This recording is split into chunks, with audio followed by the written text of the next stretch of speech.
A leitura do livro Administração para Engenheiros.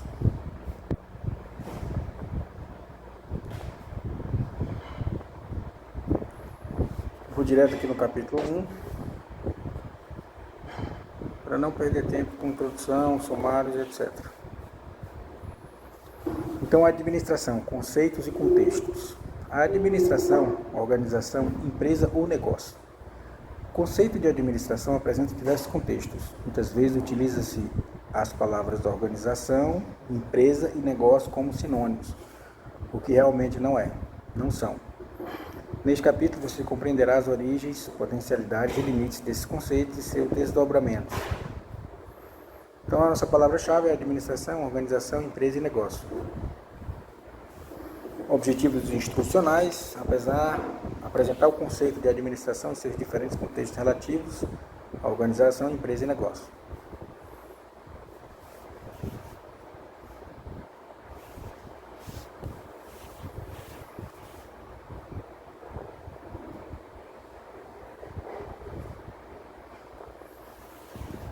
Introdução. Pode-se conhecer a existência da administração desde os tempos imemoriais da humanidade, tempos em que a espécie humana, para enfrentar ameaças de outras espécies de condições climáticas, uniu-se na realização de atividades coletivas. Já nessas condições, a prática da administração de conduzir pessoas a um objetivo comum. No entanto, foi apenas no final do século XIX que a administração passou a ser estudada de maneira mais intensa e sistemática. Essa fase é chamada de moderna administração. A fase moderna recebe essa denominação por outra razão importante: a expansão da burocracia por quase todas as atividades da sociedade a partir do século XIX. A burocracia é um esquema que faz todas as atividades coletivas funcionarem independentemente das pessoas que estão no comando. Veja o caso da sociedade brasileira, que é comandada e controlada por uma burocracia, Constituição, órgãos públicos, decretos normativos, milhares de funcionários, e independe de o comandante ser o presidente A ou B. As coisas funcionam por si mesmas, pois existe um esquema para o tal funcionamento.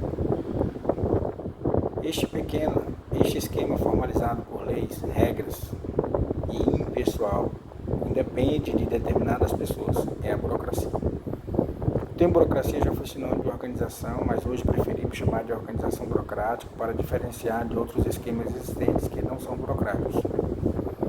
Assim, hoje denominamos de organização burocrática uma organização tradicional, organização pós-burocrática. Portanto, pode-se dizer que a moderna administração está associada ao estudo intenso da administração e principalmente à expansão da organização burocrática na sociedade a partir do século XIX. A moderna administração, como prática do administrador, instalou-se nas grandes empresas privadas gigantes e deu origem às faculdades de gestão. Houve um enorme salto nas publicações sobre os gerentes. Desse início em diante, e durante quase todo o século XX, foi impossível estudar a administração sem compreender a organização burocrática. É preciso não confundir o binômio administração e organização com outros conceitos próximos do empresário: propriedade, empresa, operação e negócio, atendimento a determinado público. A administração e organização está amplamente presente em grandes empresas privadas, dando a esta forma uma hegemonia no estudo e nas publicações.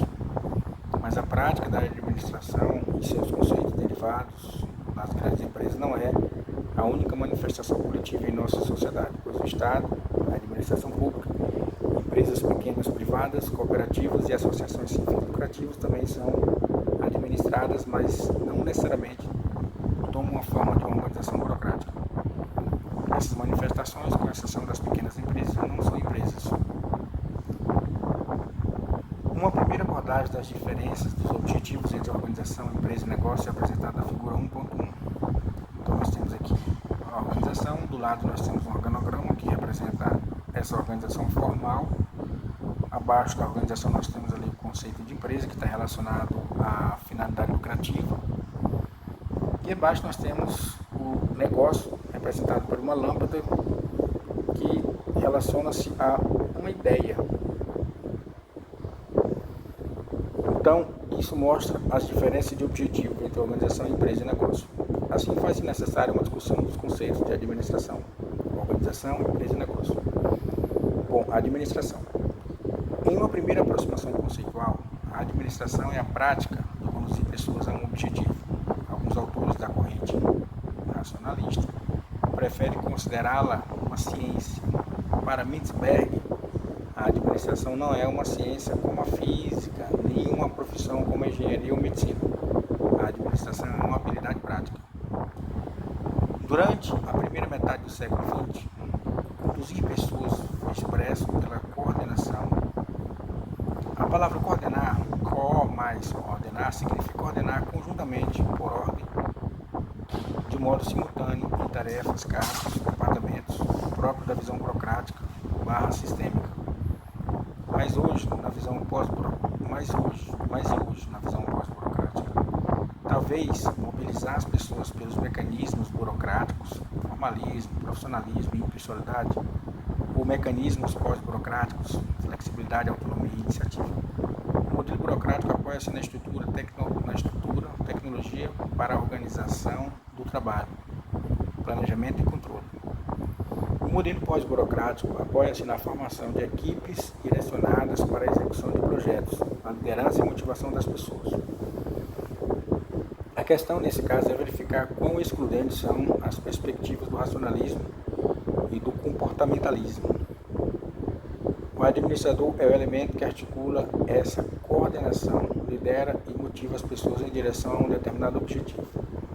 Essa definição do papel do administrador também pressupõe como escolha os verbos liderar e motivar. Percepção comportamental, os quais na percepção racionalista seriam substituídos pelos verbos planejar e controlar. Se o objetivo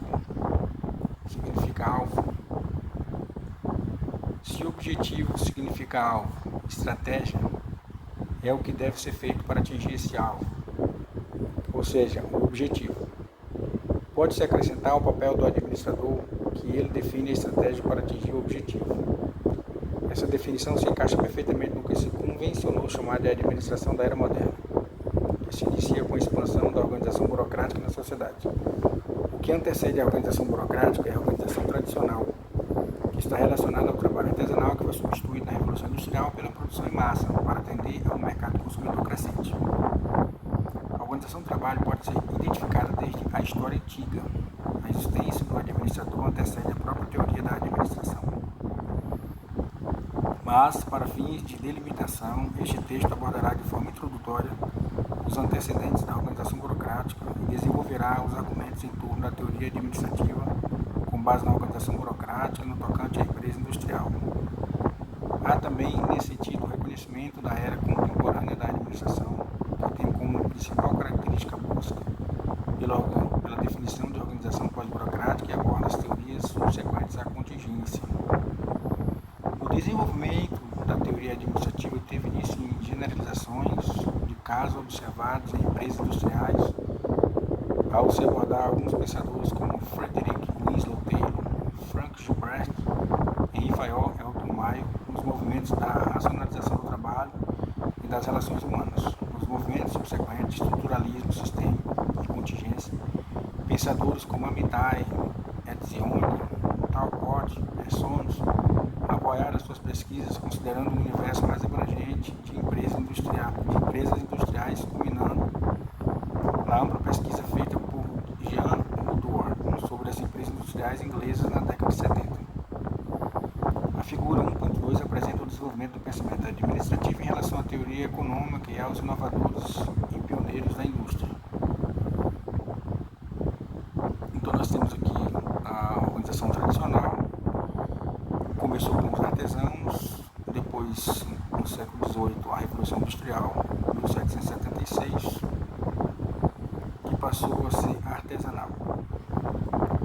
Então nós temos aqui a partir do ano de 1900 as teorias da administração. Nós temos a administração clássica que vai de 1900 a 1930. Nós temos o sistema de produção em massa nesse período. 1930 a 1950 nós temos aqui as relações humanas. A partir de 1950 até 1980 nós temos a teoria estruturalista, a abordagem estruturalista.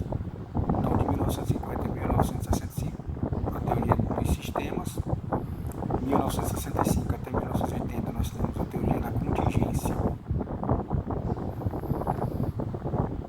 Enquanto a teoria da organização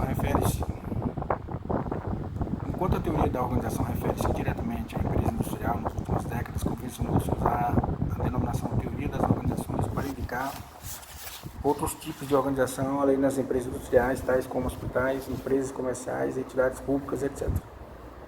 É necessária também a distinção conceitual entre organização, empresa e negócio. Muitas vezes essas palavras são utilizadas como se fossem sinônimos, mas de fato não são. O emprego e cada conceito depende do contexto a que se aplica. Organização. A organização é caracterizada pelas relações sociais criadas com a intenção explícita de alcançarem objetivos e propósitos. Krikorian propôs uma definição mais filosófica sobre a organização. Uma organização é formada por elementos que podem ser atores ou recursos. Cada elemento é relativamente único e diferente dos outros. Os elementos de uma organização não são entidades isoladas, relacionam-se entre si. Para que isso não pareça tão criptografado para o aluno de graduação, tomemos como exemplo uma orquestra sinfônica. A orquestra sinfônica é uma organização formada por músicos que tocam determinados instrumentos. Cada músico teve uma formação musical própria, experiências pessoais e profissionais que caracterizam essa formação. Como músico de uma orquestra, cabe a ele executar a sua partitura. Este define o que ele vai tocar, esta define o que ele vai tocar e como será o seu relacionamento com os demais membros da orquestra. Os músicos utilizam seus instrumentos para conectar-se entre si com o intuito de executar uma obra musical. Cada músico conta com a sua técnica específica para produzir o som do instrumento, que caracteriza os diferentes timbres de instrumentos iguais. Cada violinista extrai um timbre específico do seu violino e é justamente essa variedade de timbre que define o som da orquestra. As relações são transacionais ou conexões entre esses elementos. Há vários tipos de relações, mas uma categoria interessante é a relação intrínseca e extrínseca. As relações intrínsecas são essenciais para o significado da organização. As relações extrínsecas são acidentais. As distinções entre elas são relativas. Os ingredientes de uma organização são os elementos, as relações de um todo. A organização é empregadora de elementos distintos em um conjunto de relações que formam o todo. A relação essencial do músico é com a orquestra, mas ao longo da convivência com os colegas é possível que alguns deles se associem para tocarem em pequenas formações de câmara extrínseca. Para o regime da orquestra, o essencial é que o músico cumpra com as suas obrigações com o programa de orquestra. Para o músico, além de cumprir o programa da orquestra, participar de conjuntos de câmara pode ser igualmente essencial para aprofundar a convivência e trocar experiência com os colegas. Os elementos e relações formam uma totalidade conectada, um todo integral. O todo significa um padrão de elementos e relações que persistem com a mudança. O todo é ao mesmo tempo independente e autodependente, mas os elementos e relações de uma organização são interdependentes. Os músicos e as relações entre eles formam uma orquestra, que é o todo integral. Cada orquestra tem suas próprias características, nível de maturidade sonora que define um padrão que deve ser mantido ao longo do tempo. Esse é o principal desafio da associação de regentes em uma orquestra de prestígio. Um regente precisa compreender a dinâmica da orquestra e ao mesmo tempo imprimir a sua personalidade. Somente dessa forma a orquestra será caracterizada por relações sociais harmoniosas, criadas com a intenção explícita de ser uma orquestra de preferência e referência para outras. A orquestra, nesse sentido, é uma organização que depende da personalidade e do carisma do regente, o que, no máximo, o qualifica como uma organização social. A organização burocrática que caracteriza a empresa industrial será abordada em outra oportunidade. Por hora, estamos somente interessados na definição de organização. A distinção entre organização e organização burocrática também pode ser percebida no caso de pequenas empresas, pois as relações são, em muitos casos, baseadas na informalidade e pessoalidade. O profissionalismo na pequena empresa pressupõe que as pessoas, mesmo com habilidades e competências específicas, assumirão diferentes papéis em função das circunstâncias que se apresentam. Empresa. A empresa é um conceito jurídico e um fenômeno econômico. A empresa fabrica um produto que vai ser comercializado ou presta um serviço na sociedade. Mas o direito coloca como papel principal na empresa o empresário como motor da criação da empresa, produtor e responsável pela empresa. A lei que regula o direito empresarial concede o produto e o cliente. Os fins da empresa são lucro. Enquanto o conceito de organização pode ser discutido e idealizado por diversas áreas do conhecimento, o conceito de empresa é estritamente jurídico. É necessário formalizar um plano e declarar objetivos organizacionais para comunicar as intenções da empresa. Processo de abertura de uma empresa. De acordo com os dados do Banco Mundial de 2010, para abrir uma empresa no Brasil são necessários 152 dias. Estima-se que, em virtude da quantidade de documentos e instâncias necessárias para a abertura de uma nova empresa, o número de empresas informais no Brasil seja equivalente à economia da Argentina. Mas se a empresa é um conceito jurídico, vamos entender como é o processo de abertura de uma empresa no Brasil. Deve-se antecipar que o empresário deve ter claras a sua intenção e vocação para isso. A figura 1.3 enfatiza o processo de abertura de empresa no Brasil. Então nós temos aqui o empresário, tem um contrato social, a abertura da empresa, o pagamento da taxa. Nós temos também alvarás da prefeitura, Secretaria da Fazenda, Previdência Social e as notas fiscais. Para abrir uma empresa, o empresário elabora um plano de negócio e um contrato social registra. Para abrir uma empresa, o empresário elabora um plano de negócio e um contrato social. Registra o nome da empresa em uma junta comercial. Em seguida, de posse da ficha de cadastro nacional, do cadastro de pessoa física, CPF, do registro geral, do RG e do requerimento padrão, o empresário paga uma taxa via documento de arrecadação da Receita Federal, DARF, que varia de estado para estado de federação, que varia de estado para estado da federação, e obtém um número de inscrição no registro da empresa. NIR, para registrar a empresa como contribuinte do Cadastro Nacional de Pessoas Jurídicas, CNPJ. Com base nesse registro, no formulário da Prefeitura, consulta de endereço aprovada, CNPJ, contrato social e laudos dos órgãos de vistoria, o empresário solicita alvará de funcionamento na Prefeitura. Com o alvará de funcionamento e demonstrativo unificado do contribuinte, DOC, documento complementar de cadastro, DCC, comprovante de endereço, documento de prova, direito de uso do imóvel, cadastro fiscal do contador, imposto sobre serviço, certidão da junta, ato constitutivo CNPJ, alvará de funcionamento, RG e CPF. O empresário inscreve-se na Secretaria da Fazenda, faz o cadastro da Previdência Social e solicita permissão para emissão de notas fiscais. Nesse caso, sem o acompanhamento de profissionais da área, abrir uma empresa torna-se uma missão impossível. A noção de propriedade e de local de trabalho também é pertinente ao conceito de empresa. A propriedade da empresa pode assumir diferentes formas jurídicas: sociedade limitada, sociedade anônima, capital aberto, com participação acionária. Mas, em última instância, o empresário figura para o ambiente externo como proprietário da empresa. A empresa, enquanto um local de trabalho, é uma noção em fase de transição. Muitas empresas de confecção ou do meio editorial, por exemplo, detêm uma marca, mas terceirizam a produção.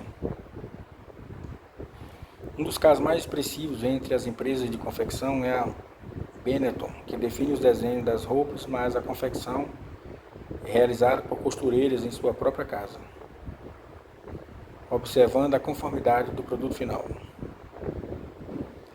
No meio editorial, várias editoras cuidam de todo o processo de edição do livro. Mas a impressão também é terceirizada para a gráfica. Mesmo o processo de editoração de algumas editoras é feito contratando serviço em diferentes partes do mundo. Em uma editora de presença mundial, faz-se a revisão do texto no Brasil, a editoração das figuras na Índia, a definição de layout pelo editor do livro, a editoração final nos Estados Unidos e a impressão no Brasil.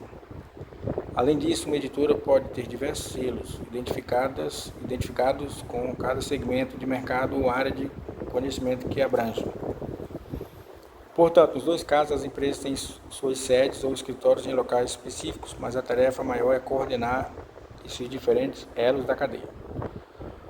Os atores e recursos que necessariamente devem estar envolvidos nesse processo diz respeito ao próprio empreendedor, que será o futuro empresário e é responsável pelo plano de negócio e toda a peregrinação para adquirir os documentos necessários. O advogado que cuida de todos os aspectos legais para a abertura de empresa, especialmente do contrato social. O contador ou escritório contábil que viabiliza o apoio contábil para a abertura da empresa e a agência de apoio ao empreendedor responsável por auxiliar novos empreendedores. Toda empresa é uma organização. Uma vez aberta uma empresa, ela é, por consequência, uma organização social. Entretanto, não é o porte da empresa que determina se ela é uma organização meramente social ou, indo um pouco mais além, uma organização burocrática. O Brasil, por exemplo, tem um grande número de empresas individuais. Em um grupo de empresas como a Odebrecht ou Votorantim, por mais que observem as características de organizações burocráticas referente ao formalismo, ao controle e à impessoalidade, as posições chaves como a presidência são ocupadas pela sucessão de familiares. Por mais preparados que eles sejam, isso quebra o princípio do profissionalismo. Um banco público tem todas as características de uma organização burocrática. Todos os cargos do banco só podem ser preenchidos mediante um concurso público. Mesmo o presidente do banco é um funcionário de carreira que ingressou na gestão por meio do concurso público. Entretanto, há situações nas quais não é possível divisar uma linha que cumpra na acepção conceitual os princípios de uma organização burocrática. É o caso da Microsoft, por exemplo, quando Bill Gates resolveu abrir o capital da empresa colocando-a na Bolsa de Valores, tornando-se necessária a constituição de um conselho administrativo que se responsabilizasse por indicar o presidente da empresa. O próprio Bill Gates abriu mão de ser presidente para dedicar-se a uma causa maior por meio da Fundação Bill Melinda Gates, de contribuir para a erradicação da pobreza no mundo. Neste caso, estaria aberta a possibilidade de nomear um novo presidente que cumpriria as suas atribuições conforme a deliberação do Conselho Administrativo. Mas quem acabou por assumir a presidência da Microsoft foi Steve Ballmer, cofundador da empresa. Portanto, ainda que a Microsoft possua um conselho administrativo ao qual está submetido o presidente da empresa, esse detalhe não permite caracterizá-la como uma organização burocrática. Mas a sucessão de presidentes que ocorreu posteriormente demonstra que a Microsoft caminha na direção de uma organização burocrática. Ao final da redação desse livro, o presidente era o indiano Satya Nadella. Tanto a Microsoft como a Apple dependem de uma liderança carismática, pois isso puxa as vendas e determina os rumos que as empresas devem tomar. A liderança carismática também está fora dos princípios da burocracia. Mas é impressionante como tais empresas dependem desse tipo de liderança. No caso da Apple, ela quase faliu durante o período em que Steve Jobs ficou afastado da empresa por decisão do Conselho Administrativo. O principal produto, o computador, o Macintosh, exibia uma arquitetura fechada, não permitindo que outros fabricantes pudessem expandir o mercado. Quando Steve Jobs foi chamado novamente para assumir a empresa, criou o iPod, que revolucionou a indústria fonográfica. Em seguida lançou o iPhone, que recriou o mercado de smartphones.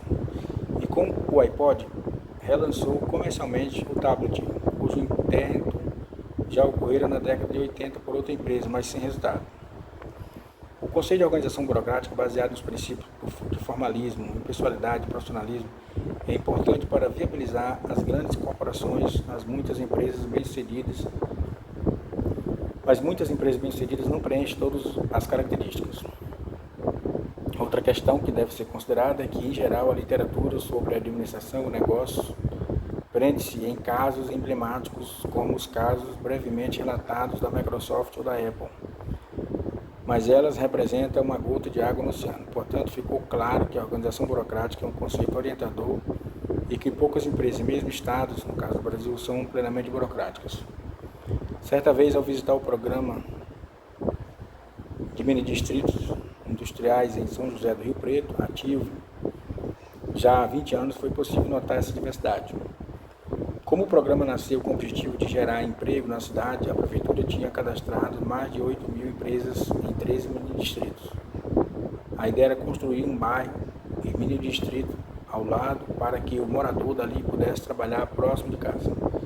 Em função deste objetivo inicial, a Prefeitura incentivou a abertura de qualquer tipo de negócio. O empreendedor não precisava ter nível mínimo de escolaridade, mas conseguir colocar em uma folha de papel a sua ideia de negócio e apresentá-la para a Prefeitura, que fazia todo o acompanhamento para a abertura da empresa.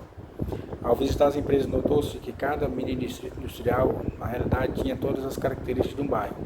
Havia fábricas de móveis e artesanato, empresa especializada em lavar brim, jeans para grandes empresas, funerária, barzinho e igreja pentecostal.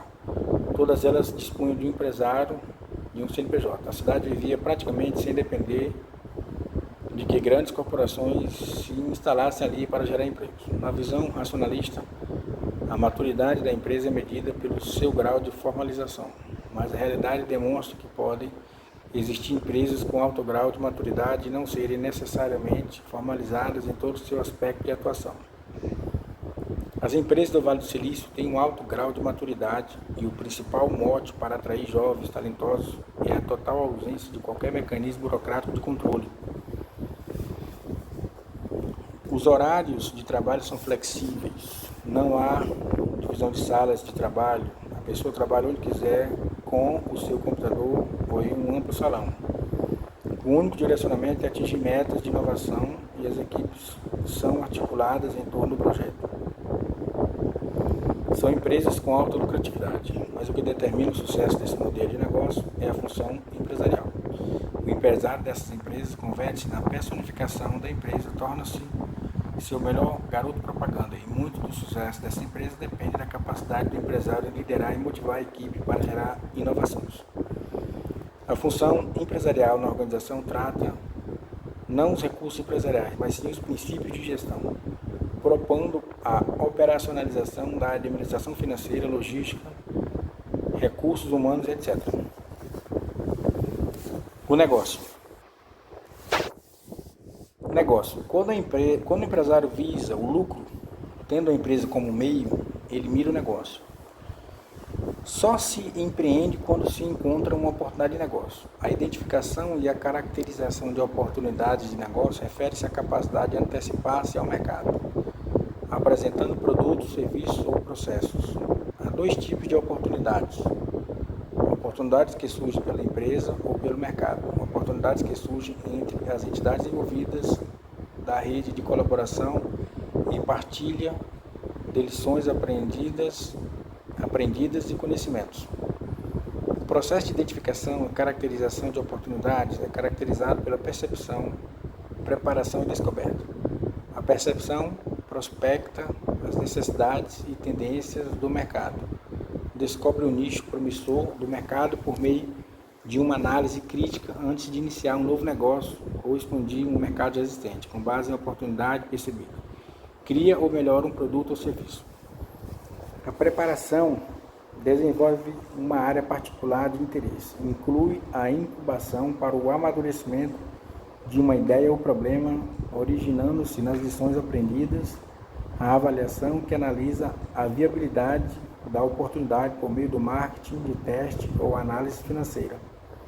Considerando que a ideia do negócio é viável, o desenvolvimento inclui o planejamento detalhado de atividades para reduzir as incertezas. A descoberta depende das fontes de oportunidades e lições aprendidas.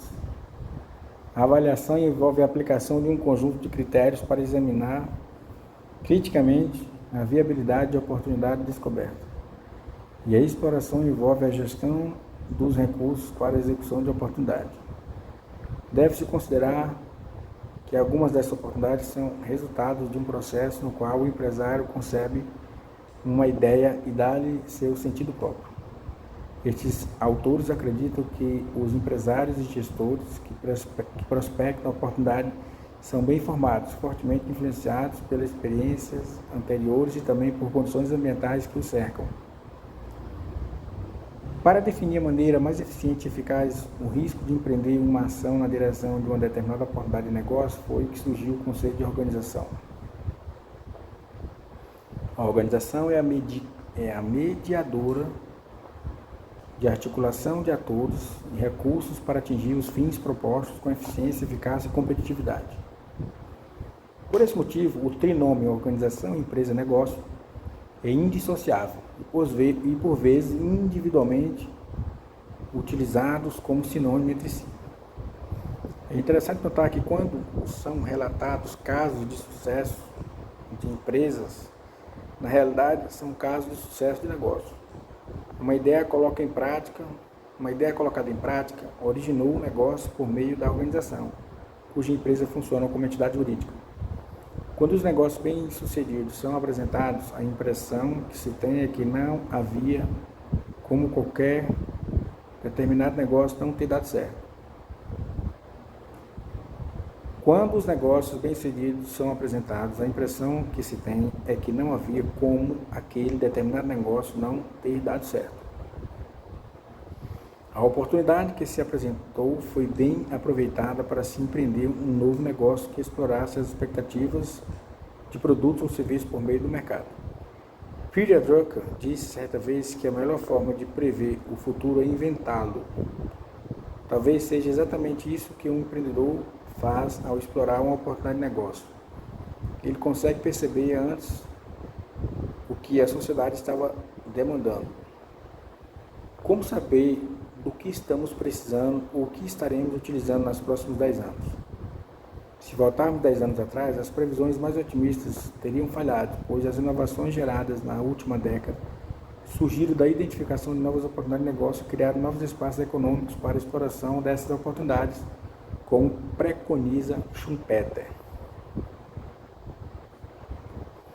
Empresário e a função empreendedora. Schumpeter, em seu trabalho seminal, investigou a função empreendedora, propondo a distinção entre o empreendedor e o capitalista. A princípio, o empreendedor era uma figura familiar e estava relacionado a atividades simples. Depois passou a ser um agente que combina fatores dentro de um organismo de produção. Nesse processo de evolução e característica empreendedora deixa de estar vinculada à pessoa física. A distinção entre empreendedor e capitalista é que o capitalista fornece o capital para o empreendedor, enquanto o empreendedor é aquele que capta a inovação sem necessariamente ser inovador e a leva para frente. O capitalista assume os riscos da possibilidade de não pagamento do empreendedor. No entanto, o primeiro geralmente tem garantia, enquanto o último suporta muito risco. O empreendedor pensa sempre no futuro, está sempre atualizado com as tendências do mercado e tem percepção intuitiva. Além disso, a função do empreendedor não está incorporada na pessoa física. Muitas vezes o Estado atua como agente empreendedor. Para Schumpeter, o papel do Estado é fundamental no processo de inovação. As inovações são criadas da mutação industrial ou destruição criativa, com novas combinações de recursos existentes para fazer as coisas que estão sendo feitas de uma nova maneira. Isso denominou-se função empreendedora, que distingue atores da empresa, o capitalista e o gerente. Muitas vezes é difícil encontrar cooperação e consumidores para realizar algo novo. Na função empreendedora, se a produção em termos econômicos distintos de tecnológico baseia-se na transformação ou combinação de fatores nos produtos, há uma função distinta, ser consideradas combinações que geram inovações. Os grandes ganhos empreendedores em geral são feitos nas novas indústrias ou nas indústrias que adotaram um novo método, e especialmente as pioneiras naquele tempo. Pequena empresa, teoria de pequena ou grande empresa. A administração que se conhece hoje oficialmente é uma administração específica de um momento da humanidade. A administração sempre existiu, mas a forma e o conteúdo mudaram. O surgimento da organização burocrática é o divisor de água nesse processo. A organização formal ou organização moderna é um aspecto indissociável da grande empresa. Afinal, As teorias de administração moderna nascem como resposta aos problemas enfrentados pelas grandes corporações. Entretanto, a pequena empresa não necessariamente se caracteriza como uma organização formal. A implicação disso, segundo Jones, 1999, é que a teoria administrativa desenvolvida para a grande empresa precisa de uma reflexão e de adequações se desejar ser adaptada para a pequena empresa. Anteriormente, essa constatação, os pensadores não faziam distinção entre a teoria para a grande e a pequena empresa. Essa falta de distinção ficou conhecido como paradigma da pequena grande empresa, o qual considerava que a pequena empresa era uma grande empresa que não cresceu. Sem essa distinção, rotulavam-se conclusões míopes sobre a falta de planejamento, de estratégia de negócio, entre outros. Entretanto, ficou comprovada a consideração das especificidades das pequenas empresas em relação às grandes. Na pequena empresa, a figura do proprietário, do empresário e do empreendedor se misturam e se confundem. Segundo Torres e Julien, na pequena empresa há proximidade hierárquica, enquanto na grande empresa a dispersão é maior.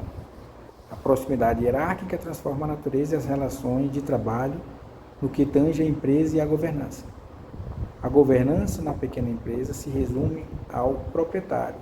Como a organização é pequena, os aspectos organizacionais são próximos e informais, e como resultado, a administração é centralizada. Esse é um aspecto importante para o conceito de administração. Há uma frase corrente segundo a qual nada acontece na pequena empresa sem que passe pelo empresário. As funções do empresário na pequena empresa são centralizadas, sendo comum que ele desempenhe o papel de todas as áreas funcionais. Em consequência, na pequena empresa, a administração tem uma identificação imediata com o empresário. Há certa dificuldade em compreender na pequena empresa a dinâmica da administração tradicional, porque nela se mantém aspectos como a comunicação informal, a ausência de níveis hierárquicos e a centralização das ações na figura do dirigente. A administração também é cultura, o desenvolvimento como resultado de atividade empreendedora. A atividade empreendedora não está restrita a uma determinada pessoa, pode ser realizada por instituições governamentais que atuam em pesquisa e desenvolvimento. Isso permite verificar o caráter institucional e não personalizado, tanto da função empresarial quanto dos processos de inovação. É fundamental para o desenvolvimento de uma economia a participação de agentes que impulsionem as empresas e as inovações que nem sempre foram criadas por eles. A necessidade de capitalistas que disponibilizem o capital necessário para o progresso econômico é de grande importância. Schumpeter adotou de Marx a concepção de que o sistema capitalista é direcionado pela competição tecnológica entre empresas, com a introdução de novas máquinas para aumentar a produtividade e melhorar a competitividade das empresas em detrimento da visão contábil da competição. O desenvolvimento surge na medida em que novas configurações aparecem descontinuamente em 5 casos: introdução de um novo bem, introdução de um novo método de produção, reabertura de um novo mercado, conquista de uma fonte de oferta de matéria-prima, estabelecimento de uma nova organização na indústria, como a criação de um monopólio ou a fragmentação de uma posição de monopólio. Considerações finais. A síntese dos conceitos e contexto da administração discutidos ao longo do capítulo remete a 4 principais questões: o que devemos fazer, o que podemos fazer, o que queremos fazer e o que vamos fazer.